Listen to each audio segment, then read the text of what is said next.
Iz kojeg dijela sebe postupaš? Što sebi pričaš? Koju priču sebi pričaš? Gdje ti je fokus? Ponovit ću. Iz kojeg dijela postupaš? Iz kojeg dijela sebi pričaš? Što pričaš? Kakav ti je unutrašnji monolog? Kakve su ti misli? Gdje stavljaš fokus? Kakav ti je mindset? Znači, što mislim? Što pričam? Kako razgovaram? Kako se osjećam time? Emocije su kompas. Emocije su naša prva manifestacija. Gdje ti fokus? Fokus ti na nedostatku ili ti fokus na ono što želiš? Razmisli i postavljaj sebi pitanja. Zaustavi, promatraj i korači tim putem. Idi po to što želiš, ali prvo cela se ježim. Kako se osjećaš? Koje misli biraš? Koje riječi sebi govoriš? Fokus. Odakle sve to dolazi? Iz rane traume? Iz ranjenog djeteta? Ili iz odrasle, iz svjesnosti, osvještavanja, samospoznaje i preuzimanja odgovornosti za sebe i svoj život?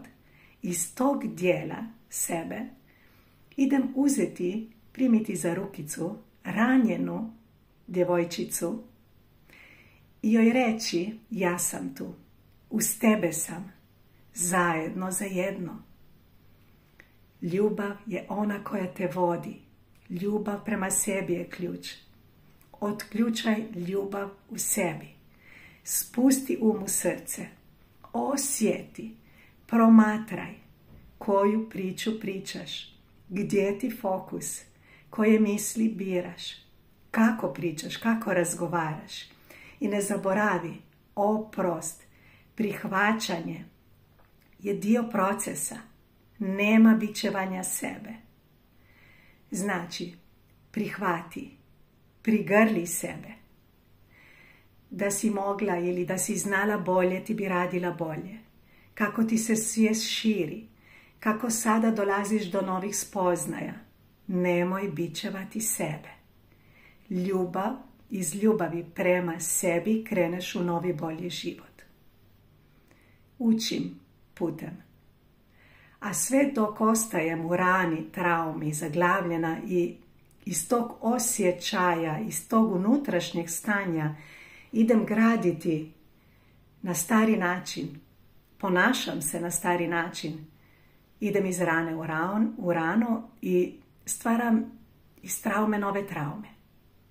A želimo iscijeliti sebe, želimo to unutrašnje stanje, novu energiju, novi mindset, biramo misli, biramo fokus i tako dalje.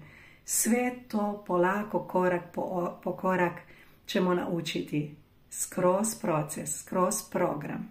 Vodit ću te, daću ti alate, vježbe, sve što i sama radim, danas već to sve živim.